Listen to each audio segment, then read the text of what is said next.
our mutual friend Josh Strite, actually, he played in AA baseball, and he talks about pitchers and double even. The pitcher can see the stitching on the ball when it lands in the glover's mitt from the mound. They can see that. Their vision is that way.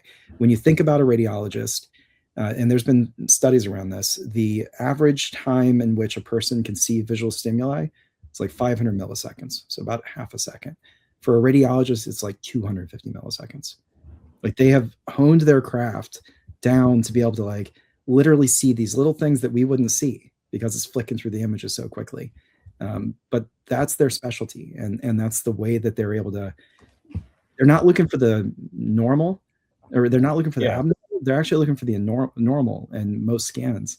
And, it's like normal anatomy, normal appearance and stuff like that. And AI is looking for the abnormal most of the time, which is almost flipping the paradigm on its head. So there's a magic. That's very complimentary. Yeah. Yeah. Swiss cheese problem. I mean, it's just like aviation, where, you have ground radar, you have, the airplanes, you have the communication between them. All that comes together to make the, relatively safe aviation industry that we have today. It's the same thing with radiology. Radiologist plus AI. Actually, Dr. Langlatz, within like a month of, Dr. Jeff Hinton saying the replacement piece, said radiologists that use AI will replace those that don't. Not, the other way around. Yes. Yeah. I think I remember the quote from Curtis. So you use the proper doctor. I'm so informal. I remember that quote. I remember when that came out. When and it was like within a month, and now everybody's saying that because the replacement dialogue's starting to hit up. I'm like, well, you owe that trope to him. Like, 100%. Yeah, I love Josh Strait's thing about being able to see the seams in the ball. It reminds me of those. Seen these videos of NASCAR drivers that like drop a ruler and how quickly you can grab it. Oh yeah. And the NASCAR drivers are the fastest. I think the only other ones that are faster are like as fast as boxers, and they can get it. The rest of us, it's falling all the way down. They can't get it. So radiologists, they get so trained for that. So, so since the hearing, have you seen a tone change? What's been the follow-up? What's been the conversations you've had because of that hearing? I've had a lot more conversations with like chief AI officers and CIOs, CDOs, because they're interested. Like, they're like, what was discussed there? Because obviously the posture of our government is going to dictate how things move forward in the future. Pausing for a second. Am I lagging, or is it okay on your side? No, you're coming through clear. Good. Sorry. Okay.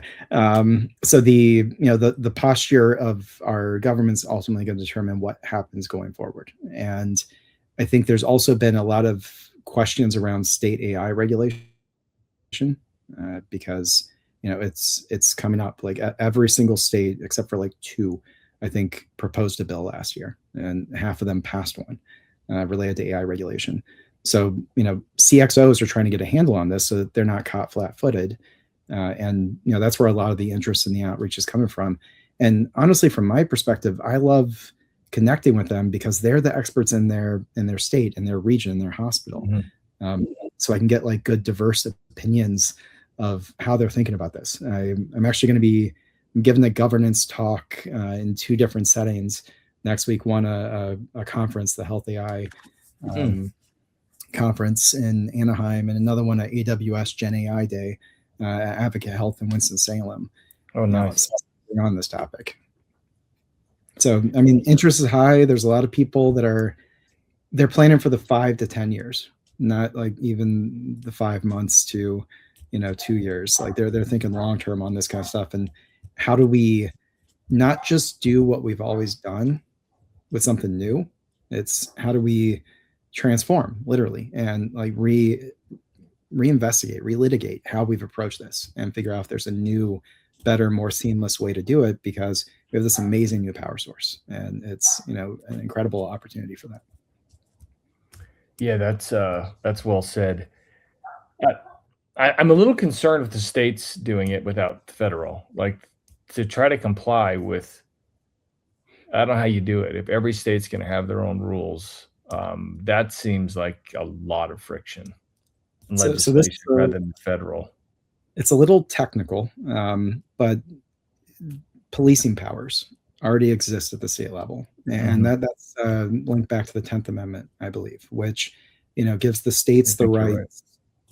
Yeah, it gives them the rights to like police and govern certain aspects of it, and they already do it in healthcare. They license physicians. They Yeah. set the standard of care within the state. They prosecute anybody that goes outside of that. Like all of that is happening at the state level with state laws, with state boards, with state requirements. Um, they are not necessarily globally saying this is what the practice of medicine is, and governing that piece. So like there's no reason it should be any different necessarily when it comes to technology. Like it's the same thing. Like the federal government sets the baseline. This is what you need to consider. Now they need to set that. um, Yeah. like you know